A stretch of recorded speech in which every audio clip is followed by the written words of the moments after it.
Okay, so it's the holidays and people have got kids at home and they want to know what to do, something that's fun besides playing games. And guess what? They actually have a game.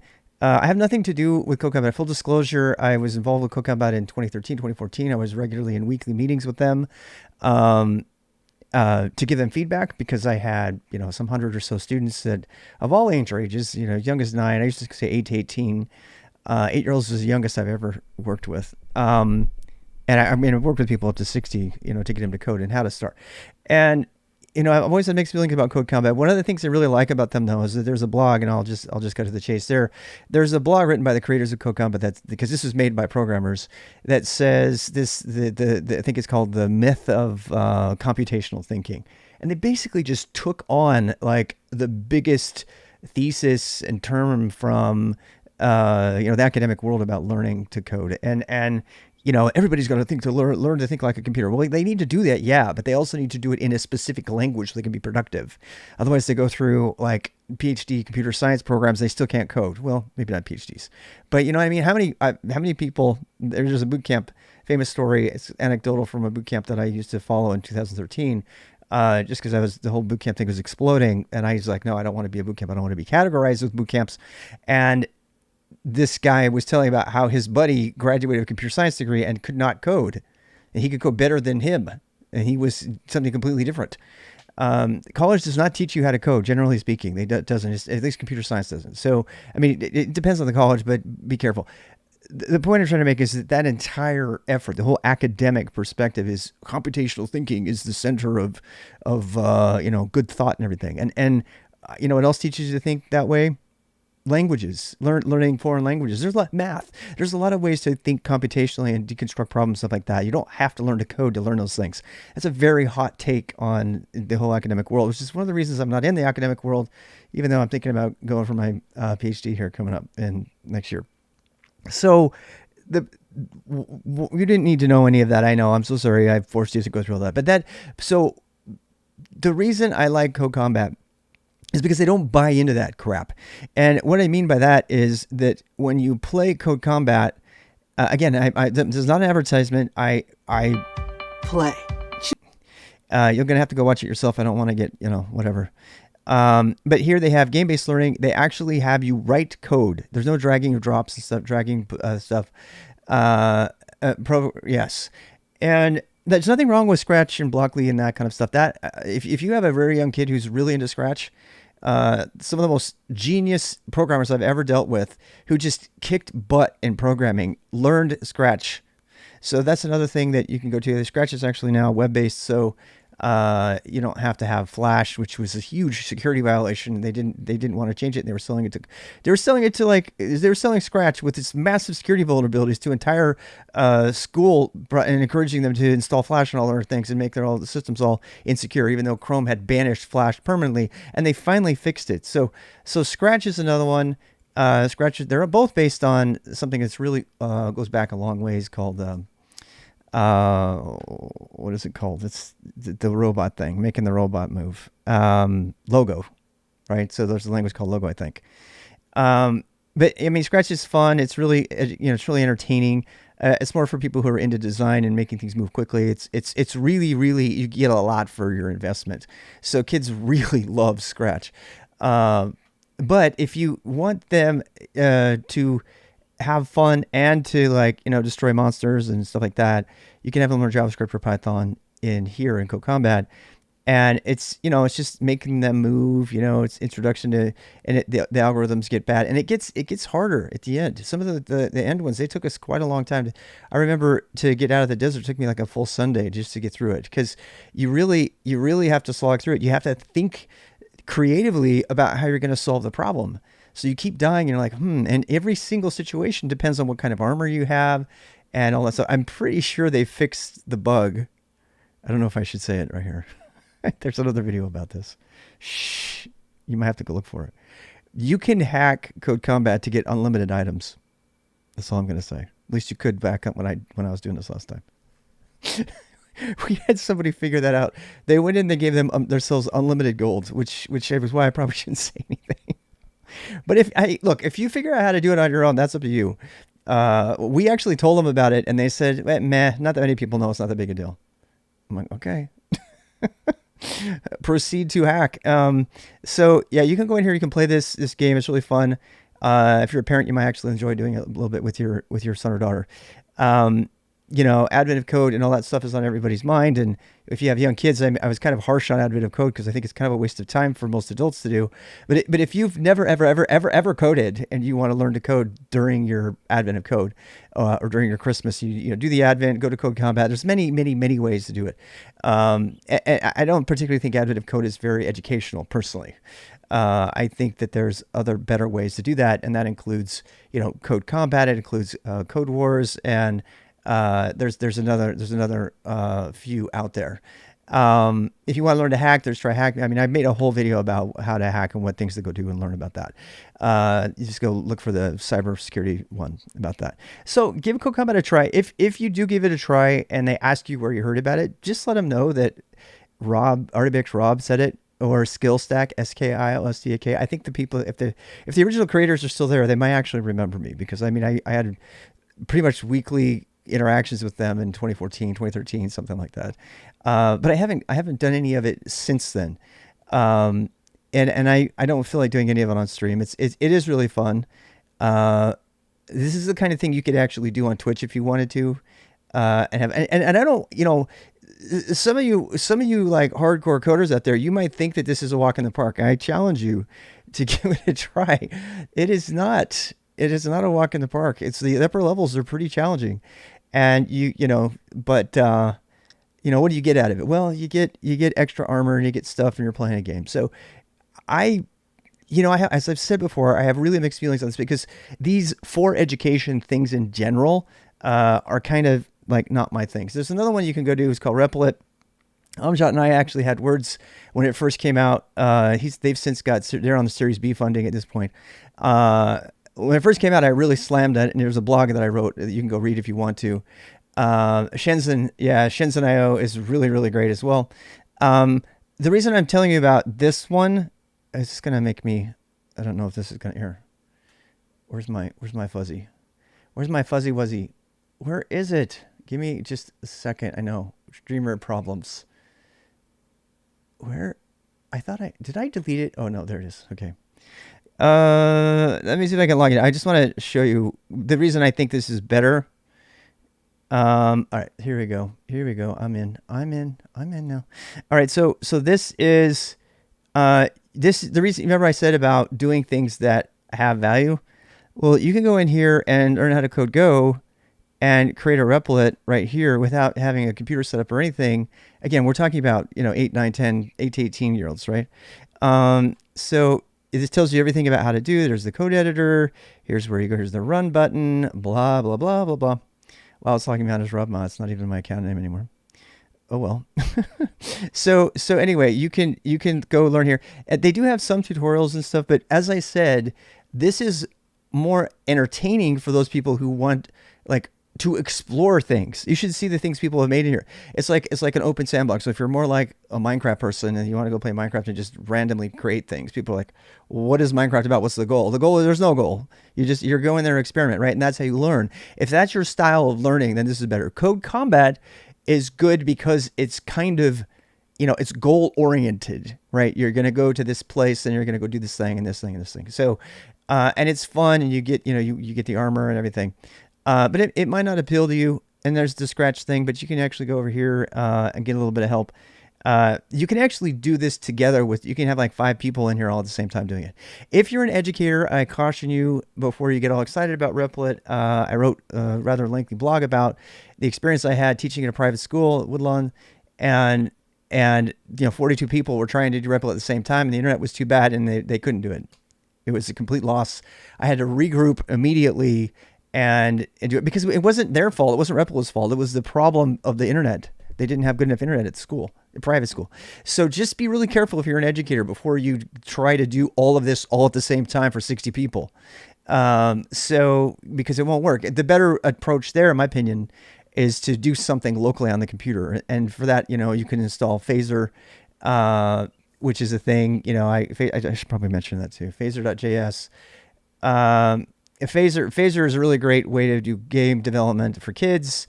And you can install Phaser using, you use VS Code on a local machine, and you can do all of your development locally if you use if you install something like Browser Sync. Uh, so I'm giving you kind of an overview of different things you can try. So if you install Browser Sync on a computer that's running VS Code and Phaser, you can get young people up and running on game development immediately, and they don't have to have internet access at all. They can just do development on their laptops and then make sure they back it up on a USB stick or something like that. So if that's another option you can do. There's so many other games. There's Shenzhen. There's the I don't know if I haven't seen code.org in years, so I don't know if they've kept it up or not. This is the one that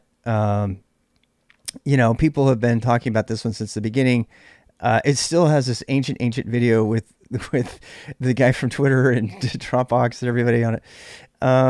They are very, very well funded. They do hour of code. If you're an educator, avoid doing hour of code, because hour of code is never, you can never do it because everybody's trying to do it all at the same time. It's a horrible idea. I'm sorry. I'm just going to call it out. It's a horrible idea to have every student on planet Earth or in America all code during the same hour.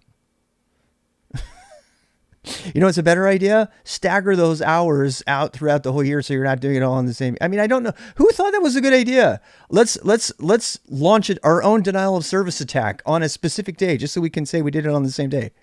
I just don't get it. I don't get it. Anyway, so anyway, these are some options. The first option I would say for most kids though is Code Combat. If they're big into Minecraft, help them set up a Minecraft server on their own computer is huge. Every single person that I helped to mentor to run their own Linux Minecraft servers has gone on to do amazing things because they learned how to do the command line. They learned how to manage their server. They learned about networking. They learned, they even coded sometimes. They would use Redstone and stuff like that. So the people who are into Minecraft when they're young, or Roblox actually, the problem with Roblox is they're anti-Linux, like really anti-Linux. It's really weird, but Minecraft is like really, really pro Linux, and they've got all that stuff, and you can set up their own servers, and you learn how to do screen to start up a server. So there's the summary. Let's say, what can you do? Okay, so Code Combat. So Combat's still going to be one of my top recommendations. I haven't helped a young person in a long time. I've been focused more on college age people since I've been twitching. And I would say, so Code Combat, code.org, Shenzhen.io is really not for young kids. It's like for a special type of person. How do you spell it? Shenzhen.io. I actually own this, and I can't find it right now. Shenzhen. That's just the city. Shenzhen game. I think the game that the people that made the game went out of business. Yeah. Didn't they? ShenzhenGames.com. Shenzhen.io. Shenzhen.io. There's Code Wars. That's another. There's a whole bunch of them, but I'm just trying to tell you the ones that I know of and my experience has been with them really quickly. Code Wars, sharpen your skills through coding, instant feedback. There's Exorcism. Kids don't like it though. They don't. Exorcism is usually for teens and older, because it's very intensive. Is Zachtronics still rocking? Oh, that's fantastic. I'm glad. I heard somewhere that they might have gone away. I can't recommend Exorcism for kids. So the question was about a 9-year-old. So I can't. If you're talking 9-year-old, you're talking Scratch. You're talking Minecraft. You're talking Scratch. You're talking Code Combat. You're talking what else? And no, you're not really talking Shenzhen. I mean, let's be real. Shenzhen is not for little kids unless they're like really gifted. That's pretty much it. That's pretty much it that I suggest. I would, Minecraft is setting up a Minecraft server. I cannot tell you this. There's actually a quote from a guy who's a multi-millionaire because he wrote denial of service protection software for his Minecraft server when he was like a teen, and he profited off of it. They actually have his interview in the Cyber War series from Vice, and he has a quote in there. He says, "Minecraft's making a lot of really good coders out there." He just kind of says it matter of factly and everything, because his knowledge to do it, because everybody kept attacking his servers, so he wrote his own DNS stuff. Anything from Zachtronics, yeah, we could use academics. Let's do that. Let's just list everything from Zachtronics. If you have a super duper gifted kid, they might respond to Zachtronics stuff. It is really good. It's really really fun too. I mean, let's be real. It's just really crazy fun. So, and they're free to schools. Did not know that. I did not know that. So, one last thing I just want to say is that so the question was actually about an autistic kid, and I have two of my own, and one by actual, and then one that I adopted, not adopted, but married into, and I have they're very reasonable, yes. But see, Vera, you might have to help. Actually, see, Vera, you're the one who asked the question. Zachtronics might be fun as long as you sit with them and do it. Do you know what I mean? The Zachtronic games are really visually stimulating. So for somebody who's young, they might really like it. But they're going to need a little hand-holding more than it will with Code Combat or Code.org or Scratch or Minecraft server. Setting up a Minecraft server with a kid, though, a 9 to 12-year-old is like the holy grail. I swear to God, that is their favorite thing, because to them, this is something I learned over the years, doing mentoring for young people, that when they are young, right, they don't care about money. There's different ages at which kids care about different things to be motivated. Let me share that with you really quick. It's probably its own video, but I'll just give it to you really quickly. So when they're young, so I'd say probably under 10, 11 o'clock, okay? Just say o'clock, 8 years old, 10, 11. When they're under 10, their main motivator is something that's engaging and fun and challenging, right? So they have a peer group, but they don't really they're not really bragging to their peer group yet, right? But it's just the most amazing thing to watch, because I've seen how kids transform in their motivation. I've had to tailor how I do courses and stuff. So between, like, I would say probably 10 and 13 or 14, about 10 or 13, 14, which, by the way, is the golden age. That is the golden age of technology instruction, as far as I'm concerned. They have a little bit of algebra sometimes by that time. They have got the brain that can really process things. They haven't discovered all the distractions that come with puberty, like, girls and sports and all that stuff. They haven't. And maybe games. They're into games, right? So, but they're still really, really motivated. So they're starting to get this fire in the belly to try to do something cool. So from between like 10 to like 14, that's when they really want to do that. That is when you get them to do Minecraft servers. That's when you get them to help you do Zachtronics stuff. That's when maybe you start doing, you do a Raspberry Pi. I was showing everybody this PyLights program, which is a Python program I made, where you can make the lights blink in different order, and then they take that exact same code and put it on a Raspberry Pi, and they make LED lights blink, and then they can do crazy fun stuff with that. So Raspberry Pi, we got to put that in there if you can get one. Right now they're almost impossible to get. So that So these are the things. So between 10 and 14, what motivates them, though, here it is. What motivates them between that age is cred with their friends, because now they have created a social circle. They're starting to create like their social connections and stuff. It's all about friendship and everything like that. And you know what? This is the craziest thing. So we had one guy start up an Agar.io server, and he had so much street cred with his friends that he shot to the top of the popularity list in the school social circles. And the guys and gals who set up their own Minecraft server, there's nothing like going to school and saying, "Oh, you want to come play on my Minecraft server that I run, that I'm the mod for, that I'm the administrator for, that I coded, that I set up with Linux?" And so both the parents and the kid can just glow and beam, and they shoot straight to the top of their social circle. So if he's homeschooled, it's not as big a thing. But if you're between 10 and 14, then it is also rewarding. It is also rewarding. But I've noticed that during that age, that these coding things. I mean, doing code.org and Code Combat, they can't brag about that to their social circle, but they can definitely brag about Minecraft or setting up their own Agario server and that kind of thing. And they can invite people in, and boom, everybody thinks they're super hyper cool. Maybe you learn how to Twitch stream at that time, although it's against TO in terms of service to stream that early. But I think you could probably do it as an adult and then have them come on the stream or something. I don't know. What's that? Is Hetty? I am not a fan of teaching any language. So let me say something else too. Stick with stuff that uses real languages. And this is a pet peeve of mine. I really hate it when somebody teaches somebody another language when a perfectly good real language exists, because they think it'll be easier to learn, because they haven't learned shit. They're gonna go out of there and not gonna be able to do anything with it.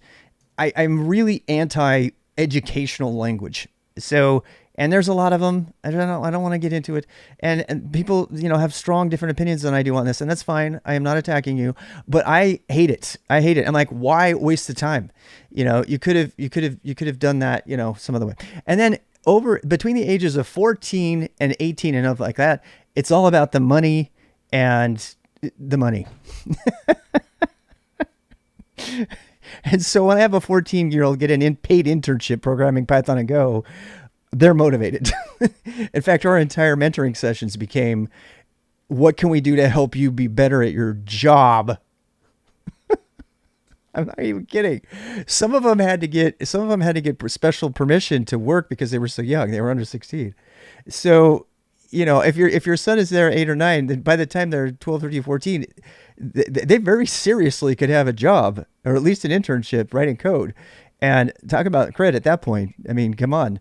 I would actually set up contracts for a while, and we would have people that would come to me, and I would say, they'd say, who you got? And I would give them people, or they would come to me with a project, and we would work on the project at a discounted rate. It's kind of like going and getting a cheap haircut from the haircut school. So they would come to me, and they would learn how to, we would put it together, and I would kind of run it. That didn't work very well. I mean, it worked enough, but it didn't work very well because the kids would lose interest. They had other things going on, and then it would either become me doing it all.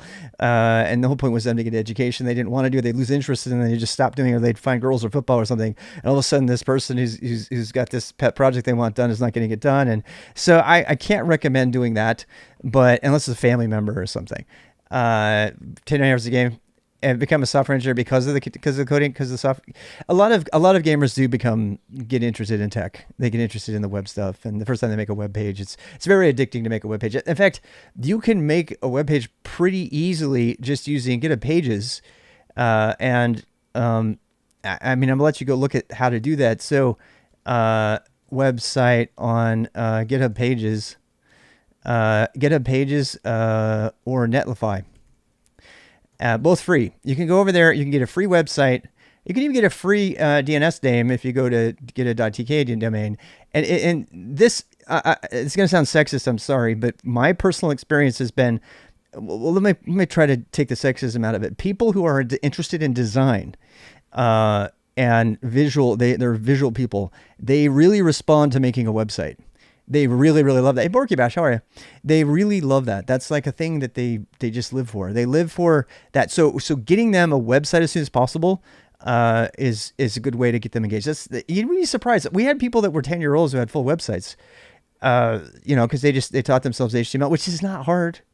I mean, it's really not a basic. What we did is we would learn Markdown, and then we would convert to Markdown into HTML, and they would see how the Markdown goes to HTML, and that would take care of half the problem for them. And then because it's not hard at all to learn Markdown, and we would use Pandoc to do conversion. That's something you probably need an adult supervision kind of thing to do. But once you do that, I tell you what, the first time the whole thing was creds, right? Between 10 and 14 with your peers. If you taught yourself in the 90s, if you have a website, yeah. We had one guy make a meme site. It was a meme. It was like it was something like the stupidest site in the world or some crazy thing. I can't remember the name. It was some crazy domain name, and it got super popular. It got super popular with his school friends, his junior high and high school friends. They turned it into all kinds of silliness. They just made it this big central thing. It was kind of became a cult thing. We had another guy who went off to on scholarships, got like crazy elite scholarships from the state and everything. He actually made a game called oh, what's the name of it? Oh, I can't remember it now. But it was so popular, and he made it with Phaser, Phaser.io, right? Phaser IO. Is it Phaser.io? He made this game that was so popular. I'm trying to think if I can find it again.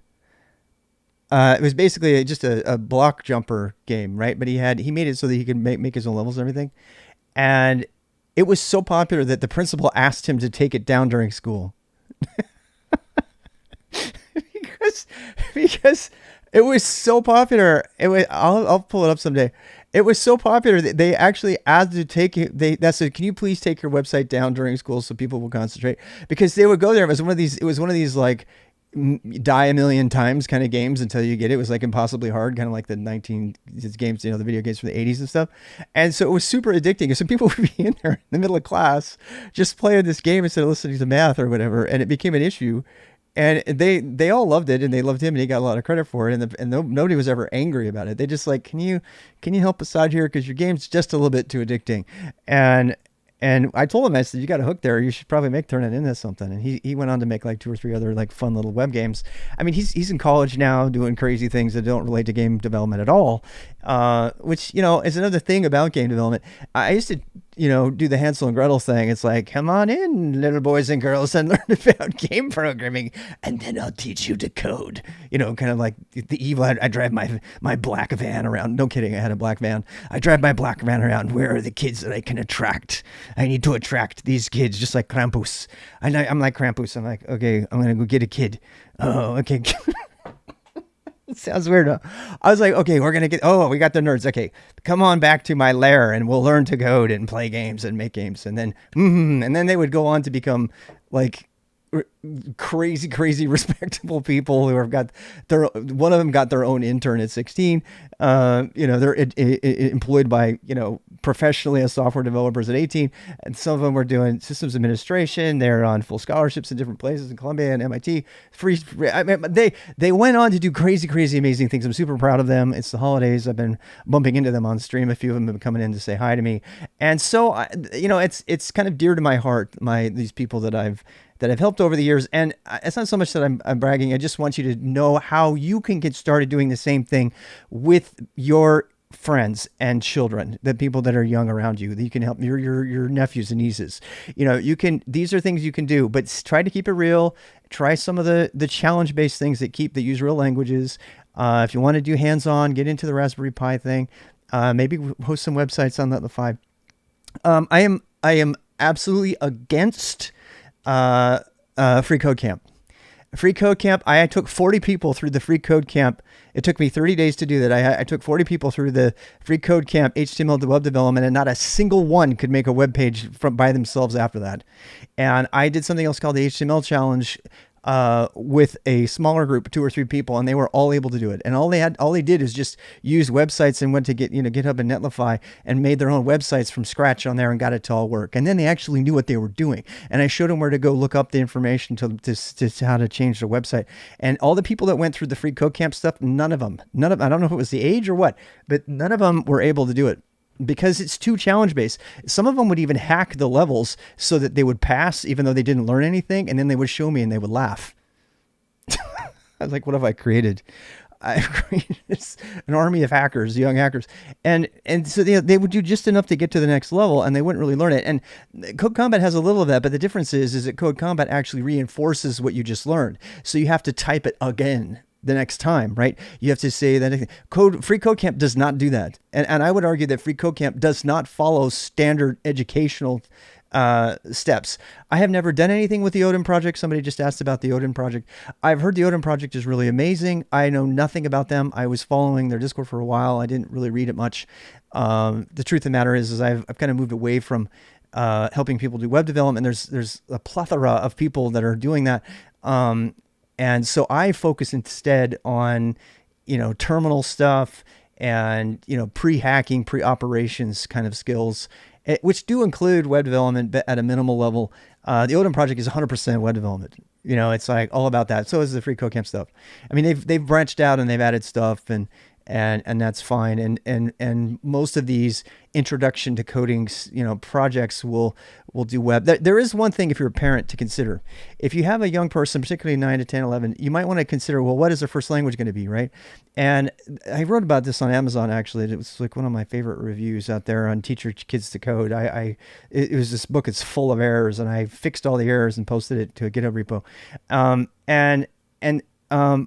One of the conversation points there was that there was a dad. I think that, am I mixing this up? Maybe it wasn't there. I think it might have been a separate blog. But there was a dad who was complaining because his child had lost interest in coding, right? So the danger you have with a young person is that they will make a decision about coding forever, right? So it was the greatest fear that I had as a mentor at SkillStack was that for some reason, any one of these people that was getting exposed to coding would make a first impression about coding that would last for them for the rest of their lives. And they do. They make these first impressions. So I got really silly. I mean, I let them do memes that we would play, Overwatch during the breaks. We would, do Minecraft Missile Wars. We would let them run their servers. I kept it really fun. We had lots of music because all that dopamine and everything, you want them to have a super duper positive first experience with coding. Because if it's too frustrating and it's too hard, they'll like, this isn't for me. I've had that happen. Unfortunately, I've had that happen 3 times. One of them is kind of poignant, and he's just like, no, it's not my thing. I don't want to do it. And there, you know what happened? This kid was like a rock star. It's another reason I did one-on-one mentoring after that. This kid was a rock star. No kidding. This kid was a rock star. He was a great programmer. And then he invited his friend. He's like, okay, his friend who had just started, who was, his friend was in these knowledge competition cups things, where they, the school cups where they compete on factoids and history and stuff like that. I mean, he was a really, really sharp kid. He's like, oh yeah, he's going to love it. So he invited him. This other guy had been coming for 2 years, and he invited his friend, and his friend just got it all right away. And it totally tanked his motivation, and he stopped coming. Now, his friend, the new person that was coming, he was like all charged up and like, oh my God, yes, this is so fantastic. But because this other boy who invited him as his friend was all of a sudden, and I remember this, I remember playing tennis with my dad and my best friend and just remembering how much my dad wanted to play tennis with him better than me because Don was way better than me. He also didn't have glasses or anything. And, he went on to be a motocross racer. As his career. Okay. I mean, he's amazing. He was really talented, but did I resent it? Fuck yeah. I did not want to do tennis at all with my dad after that because I was young and I was impressionable and I cared about, those kind of things. So I'm just going to tell you that if you're going to try to introduce, I mean, this isn't the case for our friend who asked, but if you're going to try to introduce programming, and you try to do, like I've had siblings do this too. I had a young girl who wasn't even being considered for my classes.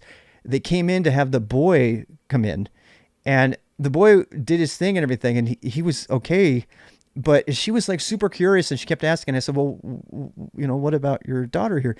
And she goes, oh, she's fine. This is a true story.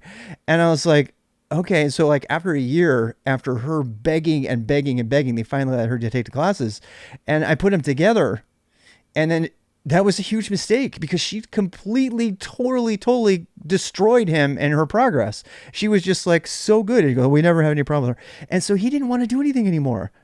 He didn't want to do anything. He couldn't stay motivated because he was like, no, I'll never be as good as her. So if you are considering mentoring somebody and bringing particularly young people, and you don't want them to have a bad experience, consider just taking somebody one-on-one and helping them find their right things and then helping them feel successful at their own speed and at their own pace. That is the one true way to do education, in my opinion. Because if you try to break it up, if you try to do even a class of 40, there's going to be somebody in there who's going to think they're the best, and there's going to be somebody who's going to think they're the worst.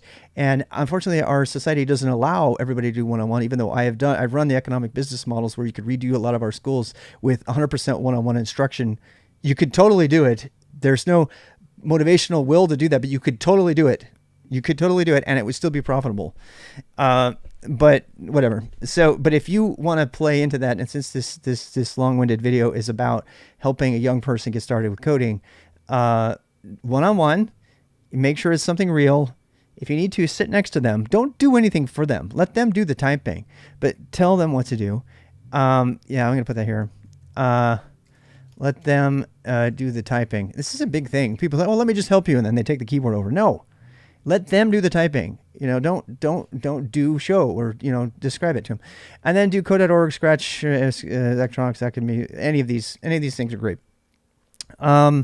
This is probably one of the most important topics to my heart, so that's why I'm talking about it so long. I wasn't planning on talking about it tonight, so I'm kind of like just shooting from the hip here, but I do feel 100%. I almost actually, I have a book started called A Code Wizard's First Spell Book. And it was designed to teach Python really early. But one of the things we learned is that young kids prefer JavaScript and web stuff over Python because they can see more. They get more out of it. There's only so much you can do with a text terminal in Python, right?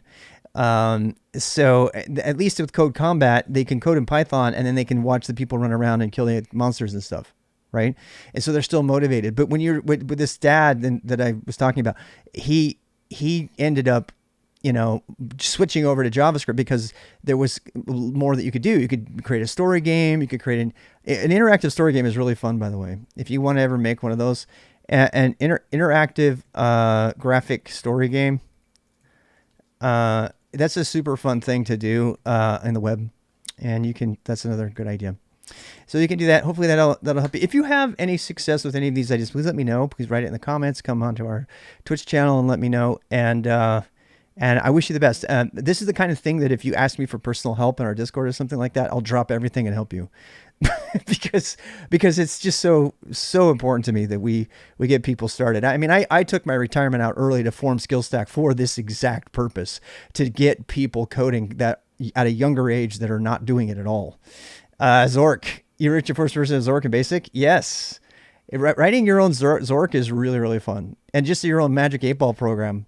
And I found all that stuff too. I found all of my SkillStack Python book stuff for young people. So I'm going to be reposting those. I don't know what kind of format I'll be putting them in, but people like challenges. So if you say, hey, here's a challenge, make a Magic 8-Ball program, and then you give them the challenge. Tutorial hell is hell because you're doing what somebody else is telling you instead of having somebody tell you what to make and then saying, go make it. And you're like, but I don't know how. And it's like, go figure it out. Because learning how to figure it out is just as important as learning the code. I mean, anybody in tech will tell you that. At least 70% of this job is learning how to go figure stuff out. Yeah. Used to at PHP takes a little bit longer. Yeah. I wouldn't try PHP right away. Not for a kid anyway. No, I mean, this other stuff is pretty easy. Making a web page, seriously, making a web page on GitHub Pages is so stinking easy. I'll do another video on that, so stay tuned. I'll make one. We'll do a video. We'll make an entire web page on GitHub in like 8 minutes. And then you can just build on it from there. It's not that hard. Okay. Anyway, that's all for YouTube. See ya. Let me know.